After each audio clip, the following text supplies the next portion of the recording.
Hey guys, this is Mr. V. I'm going to be doing a book review today for Salem's Lot by Stephen King. Before I do the book review, you guys should know is that I do a spoiler-free book review, and that's why sometimes you'll see me looking down because I just have some major review notes so I don't give any spoilers away. And that's it. So, Salem's Lot by Stephen King. This was Stephen King's second published novel.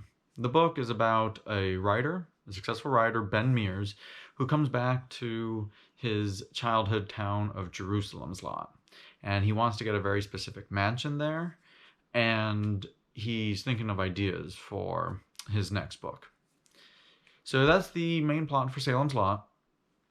And then one thing you guys should know is that while I do a spoiler-free review, there are many reviews like on Goodreads or even on YouTube or on Amazon that give away a fairly major spoiler. And that's why I'd be very careful when looking through different reviews. Again, I do spoil-free, but there are some people that give away some fairly major spoilers. I think they're doing it without realizing it, but I would just be very careful reading reviews or watching other videos about Salem's Lot. So let me continue again. I do a spoiler free. So this is Stephen King's second novel, and one thing there were people that thought this book was very scary and had a lot of horror in it, where I actually look at the book as very suspenseful with minor errors or minor spots of horror, to where I looked at it a lot more as more suspenseful. And again, there were still some areas that were horror, so I don't want you to think that. There still are, but it's just not as scary as I've seen people online describe it as. But one thing Stephen King does phenomenally is he makes the town that Ben Mears travels to feel so real. Like the whole book, it's just everything feels real. Stephen King is always known to do a great job with that, but it's like when Ben Mears comes back to his childhood town, and it's like the way he describes things, how they are in a small town.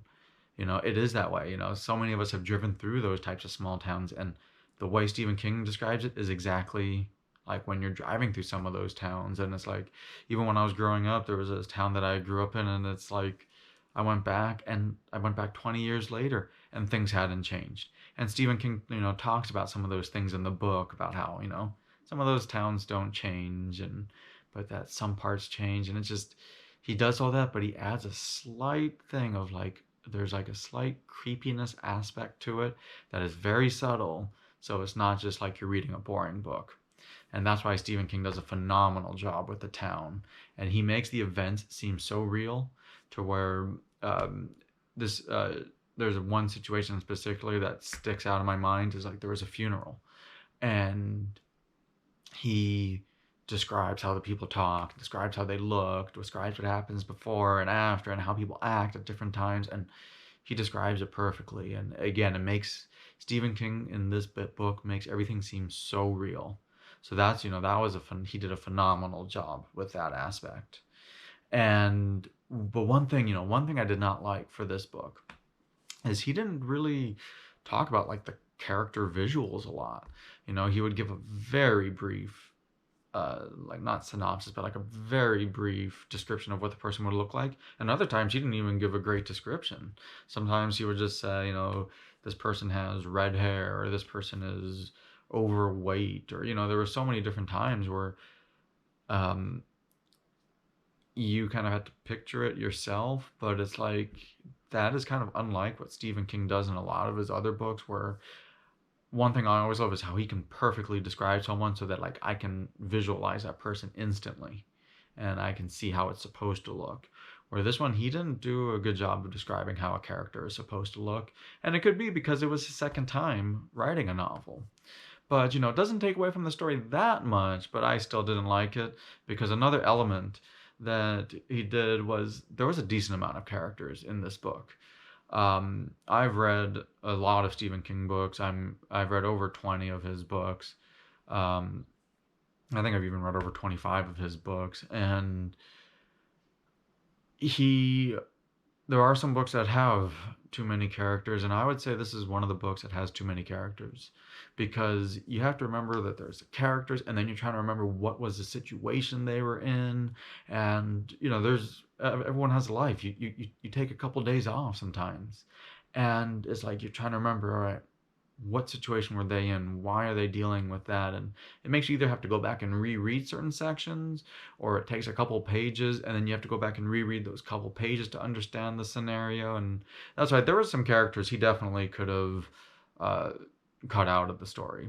And that's why I felt he had a little too many characters in this. And one of the things that was really annoying to me, looking up the names, yeah, it was some of the main characters. He had many main characters, but some of the main characters, one of the three of the main characters, one of them was named Mike, another was named Matt, and another was named Mark. There was other ones like Ben or Father Callahan, and there was many other characters that were main characters, but I felt that Mike, Matt, and Mark were very close in terms of names, to where you would sometimes forget, is Matt dealing with the situation, or is it Mark?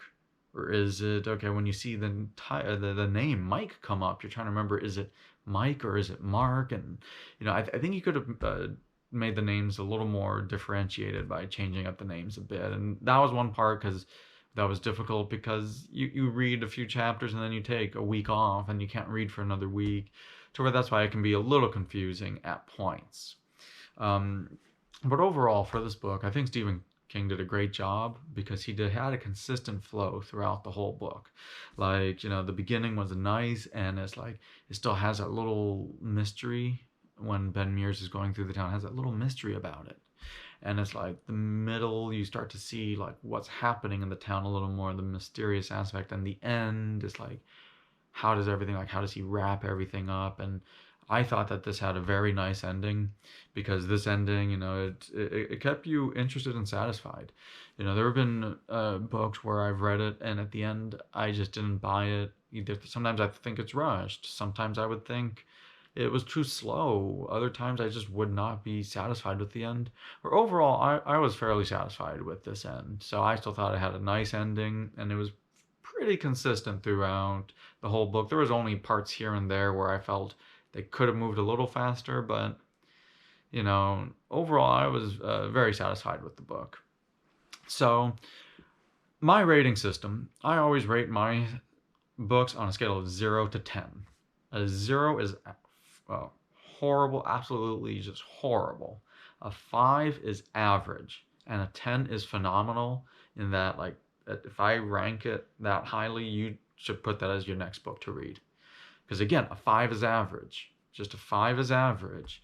And you can see from my other book reviews, sometimes I can be pretty tough on books, but, it's just personal preference. And so I would rate this book, Salem's Lot, I would rate it a very solid 7. And that is fairly high in my ranking, because again, a 5 is average.